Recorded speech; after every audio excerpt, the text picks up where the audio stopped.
not gonna Oh, keep not it gonna get going. caught on that one again. Keep it going. It's Oh. like if you're gonna start playing, of course I'm gonna hit the button. El botón. That's great, man. Oh, I was enjoying it. It's like you left the main line. Yeah. Anything your heart just come on, bring it. The people Come want on. it. No, I can't. Anything your heart desires. Is that? Yeah, go for it. Anything you want. Come to you. It's a great song. Oh yeah, yeah. It's I'm great. low. It's like the United Airlines theme, right? Oh no, is it? I'm kidding. No, I don't know. It was used in some Could be. commercial. It was used in some. When commercial. you wish upon a star, Coke is it? Yeah. You want Coke just where you are. Doesn't matter who you are. Take a loan Yeah. A payday loan. We'll get a Coke straight to you. Well, man, you've probably noticed I'm on a new microphone arm.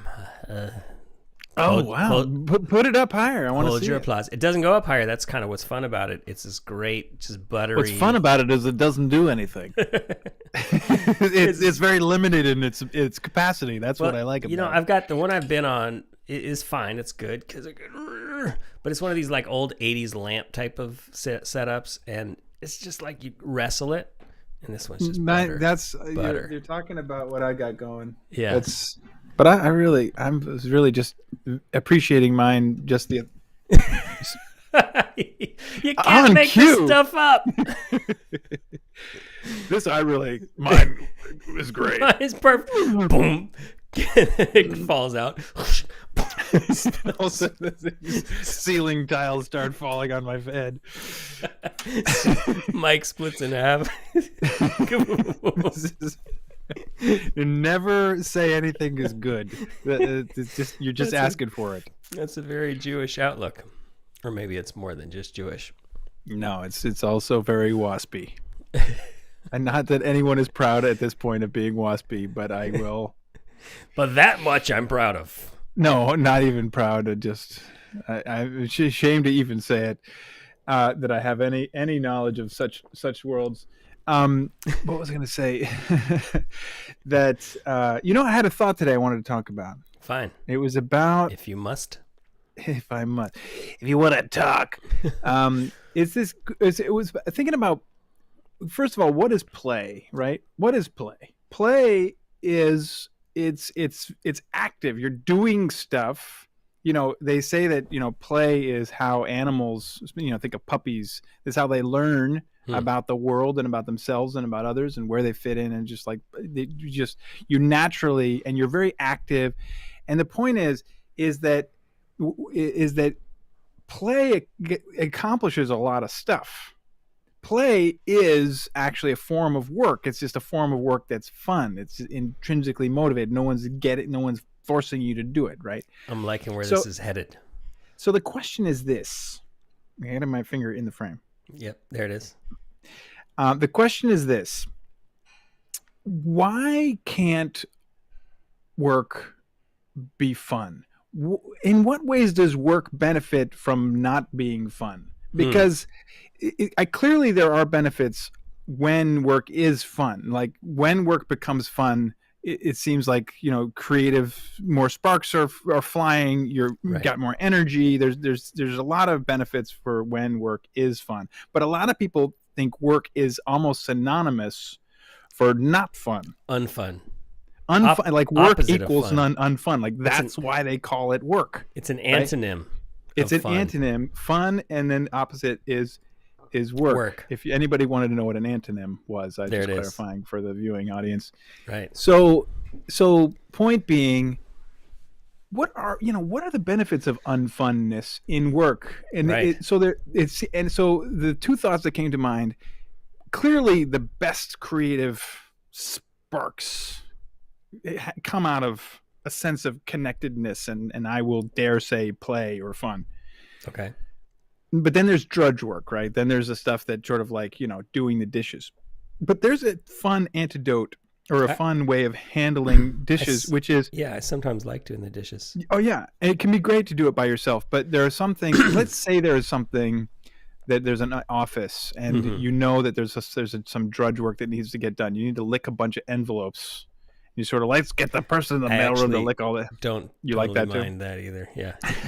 Well, I mean, well, it gets old, but it yeah. can get old, right? But let's just say there's something that is, because maybe it's is Yes. already working for you. It's already fun. But if there was something that's unfun, you could address this by just like, let's do it all together. Let's just recognize that nobody wants to Uh, do this. yes. And what if we all get around, get a pizza? And one good thing about drudge work is that it's often mindless. And Yes. so if it's mindless, it's more suitable to a party Right. atmosphere, Instead of because it's just sticking like, it yeah, with the lowliest person on the totem pole. yeah, it's just like, who's got the lowest rank? We'll stick it on them instead of like realizing as a team. So those are just two thoughts about Yeah. how we could think about making things that maybe aren't or work in general more fun. And then I guess I throw it to the panel, which is you. Yes. Right. It's a What are lonely what's panel. you're like you're on the spot now. You have to defend why work should not be fun. Yeah, exactly. Counterpoint, Sam Norman. um, what is wrong with you, capitalist? You're not gonna make any money if people are having fun. That's not even true, though. I don't even believe that. I think money Yeah. can be made. Wait, what's the throw? What are you throwing to the panel? So, well, it's like, are there any good reasons why work shouldn't be fun? Not be fun. What a crappy assignment. Sam, you make the case. It's like debate team. Sometimes you get conned. You just pick the thing out of the hat. You got to Right. defend it. Right. Man, it's almost like I don't even know how to go about that. I can't even jump on that side of it because I'm still sort of examining this from afar. Like, yeah, work, it sounds great. Work should be fun. And then I'm just thinking about, well, like, actually, a lot of our work is pretty fun and interesting. And there's some parts that are frustrating. Is it just like those just should be fun? Like, why are those things frustrating? Like, like, why are those frustrating things frustrating? Well, and I guess that's part of the thought experiment is to sort of go through those and ask yourself, like, what's not fun about that, and is something that's unfun actually holding everything together? And if you think about it also in terms of, like, let's say you have an organization, right? And it's relatively, it's got a thing that it does. It Sure. knows what it's doing. Maybe it's successful, maybe it's not. Do. They have something they're trying to do, and they have some people doing stuff, right? Let's do a thing with this organization. They must be, have some sort of customers or raison donors or d'etre, something. I They have believe. some What you're raison looking d'etre. for is, yes, Raised d'etre. Raisin. They got their raised d'etre. They got some raisin to etre. Yeah. So the question is, like, what if you recognize, okay, it's not always fun, but you actually made it sort of a goal to sort of investigate these things, Right. and say, are these unfun things intractable? Right. Are they necessary and important? And is it possible that we can take these unfun things and minimize their unfunness? Or just, at least, what I like about the model of let's at least have a party to sit around and have pizza and lick the envelopes, or put the stamps on or do the mailings. I actually do think that happens sometimes. But what I like about that is And it's not, yeah, and it's not even necessarily saying it's going to be the party of the century, but I guess it's being thoughtful enough about it to just say, let's at least look at these things and think about how could we improve it. There's a sort of like optimization gene. Maybe optimization is not even the right word, but like, yeah, always being willing to look at something and being like, how could that be just a little bit better? Or does it have to be like it is? Sometimes gets identified as an out of the box thinkingness, but to me, it's a little bit more of like a iterative optimization sort of instinct of like, that sucks. How could we make that suck a little less? Exactly. And it's when you're optimizing, there's a question of what are you optimizing for? And I feel like it's not considered a generally accepted work practice that we're maximizing, that we're optimizing for fun, and because of this notion that work Right. is the antonym of It's fun. not supposed to be fun. It's not supposed to be fun, but I guess if you challenge that, if you sort of say, well, It would be fun like to you build said, a like company. some of it is fun. Yeah, I mean, it would be fun to sort of build a company or an organization of some sort where that was sort of an explicit goal. And if it's not fun, let's all look at it. And maybe you could say, like, yeah, maybe there's a chance we'll discover that something just can't be fun and has to get Something done. can't be fun. But And in that case, let's all do it together so that we're not sticking it with the person in the mailroom. It would also just be an lowly. interesting challenge, just like everybody's job is to look at stuff and figure out how we hit our marks and have fun doing it, or just improve it from last time. How could we improve it a little bit from last time? That's interesting. I can think of one example of like having a meeting and everybody's under pressure, and then the person who might be me actually comes into the meeting. It's like, hey, everybody, just like cracking jokes, and that's not fun for anybody because we're like, come on, we got a deadline, and like we're horsing around, right? And so there would have to be clear distinctions between that kind of distracting, not because it's like if you're playing a football game, you're serious. Play can be serious. Yeah, and the goal is in mind. You're going for it, but at the same time, you're going for it with this sort of like full on. Like that's true, and it can be hard. It can be hard, but you're still hard is you're the engaged. best fun sometimes. Hard is the best fun. Well said. Damn it! Put that on a mug. Oh, it might be misread. I just realized, I don't know that I want to put my logo on that one. Back to marketing. Send it back. They got to workshop that one. You gave me an idea, and then there was all the stuff about the mug, and now it's gone. But that's a fun idea. That's a kind of a cool challenge. Oh, this is my potential objection. So like, it's great. You can create your own little universe where everybody is like, it's like your own little commune of understanding, and everyone's figuring it out. You're mocking me now. No. I'm part of this commune. The word commune is definitely a diminishment. Say utopia next. Okay. I was part of this. It with your name. That's what you were going to say. I was on the commune, but here's my challenge to our communal commune, our communal un, which is that's all fine and good, and then you have some clients, some customers, some whatever who's not on quite as enlightened of a thing. And let's say you're like presenting the big thing, or you're having the big, and they're barely paying. So I was just trying to think about like what is irritating about work. One thing is some partner shows up at the table and can't be bothered, or hasn't been part of it, or comes in swinging with some random thing, or undermines whatever's been going on. Right, like those external forces banging on your happy universe, I think, are one of the things that's especially unfun about work. External players who kind of just come in. Yeah. And that reminds me of the football analogy, which is sometimes you lose. Like, what if you're bringing, what is it with a partner or with a customer?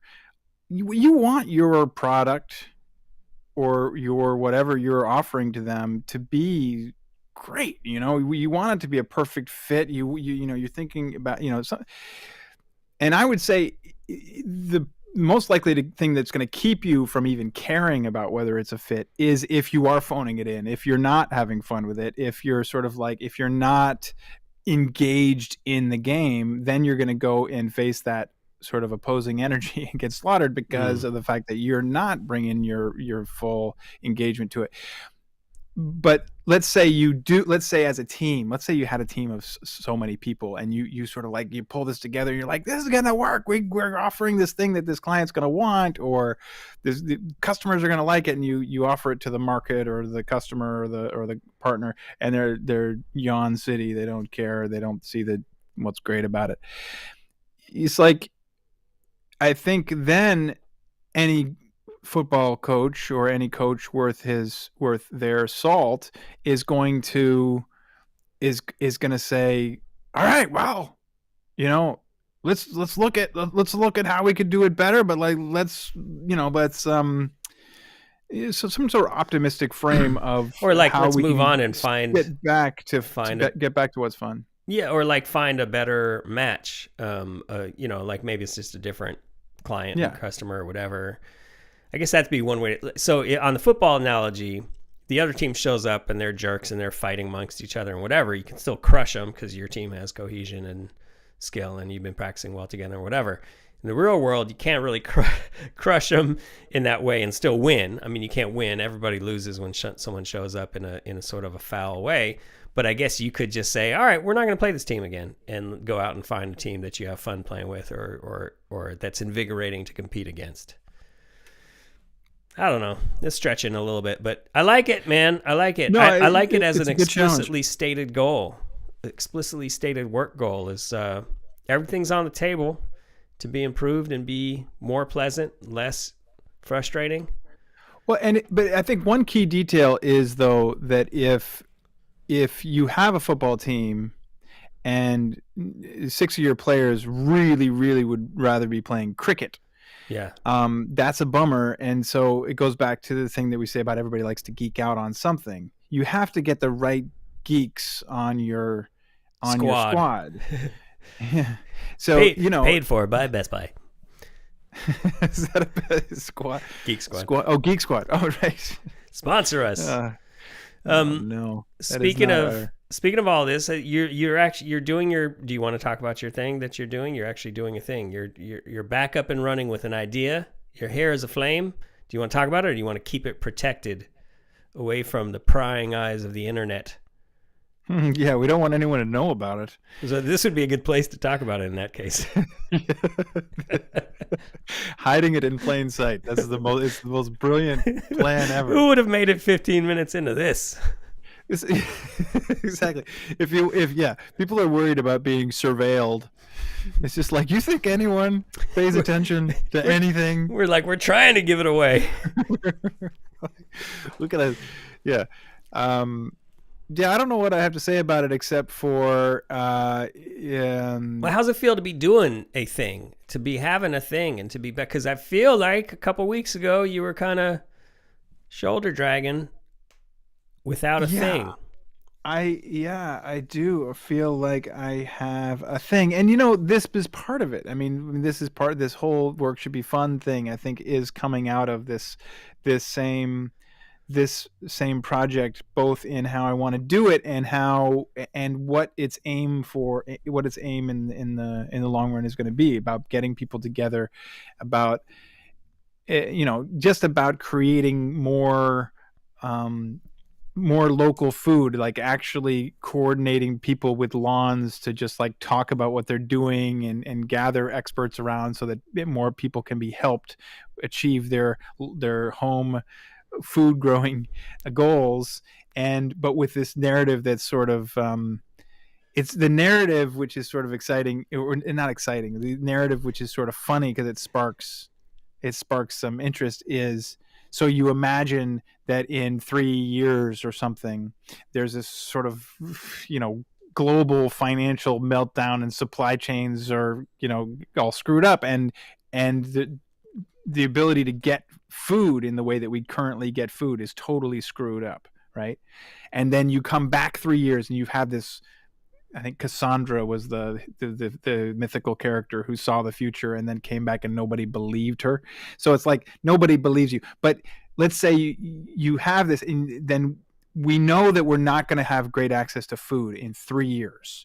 So now I'm going around and I'm talking to all these people who know the most about farming, the most about gardening and farming and just soil and all those things, to say, like, what would we do if we had 3 years of current situation to plan for, sort of zombie apocalypse, and it just it changes the frame in people's minds, and it gets people to think about, okay, well, there's that giant lawn that's over there. I mean, we really need to figure out a place to have grain, and grain is a tough one, but like we could do it over there, and we'd have to talk to those people, and then you start to wonder, maybe we should do that. Yeah, maybe we should, because it's a cool Yeah. It would be really cool if our little town could become much more locally reliant, not just on big farms, but on different people doing stuff in their own backyards. Yeah, it's cool. It's really cool. When you told me the other day you had like the 12-second version of like, imagine this thing, and then you know you have 3 years to do it, and that was so gripping. This one was all Less right. gripping. Less gripping. It took a while to get there, but it's interesting because I'm so This is familiar. why it's good to tell you that Yeah. you can I'm help so me. familiar you with can help that me process of concisify like, like you've now said it a Let me bunch keep of times. explaining, and then you'll filled come in. on board. I can see that you're not on the hook yet. Let me keep talking.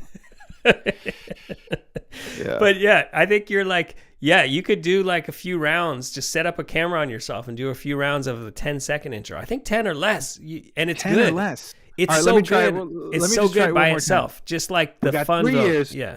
Let me just try it one more time. So Because you don't have to explain that like global whatever meltdown. Everyone has that in their frame already. they already, you know what I mean? they already have their own versions of how it's going to Yeah. crash. Yeah. So what is it? So imagine in 3 years everything falls apart. We can't get local food. You come back in time and you say, okay, well, what are we going to do to get more food happening locally within 3 years? That's enough? Yeah. It wasn't your It best. wasn't great. No, but it's good. I think you don't have to have time travel in it. There's no need No for time time travel. No, because you just know. What if you knew that in 3 years the global supply chain? What if you knew? Okay, that's better. In 3 years the global supply chain is going to fall apart, including 3 years. the way that we all get food at the grocery store. But you know you have 3 years until that happens. What would you do? That's good. How would That's you? good. How would you like approach it, or how would you in your local community start preparing for that to happen, or something? I'm gonna have to go back and listen to what you said because that was pretty good. That If very only it was concise. recorded. We have it. Because you don't need any of that CIA stuff. is listening and they're gonna shut it down. Local What's- food that'll ruin everything. What's so good about it is you don't need any of that stuff that triggers. They're like, oh, time travel. Wait, this is never going to happen because we all think it is that. When the other day when you said it to me the first time and you just basically like global supply chain, whatever. That's no longer fanciful at all. I'm like, oh yeah, that could probably happen. What would I do if suddenly food wasn't in the grocery store? That's compelling. Boom. On the way you said it though. But just to be clear, not how you said it. No, it was great, and it all came from your brain. It's very good. No, I really appreciate the feedback. We've workshopped it. Now This perhaps is a live workshopping. we should end broadcast. What do you think? Okay. End End broadcast.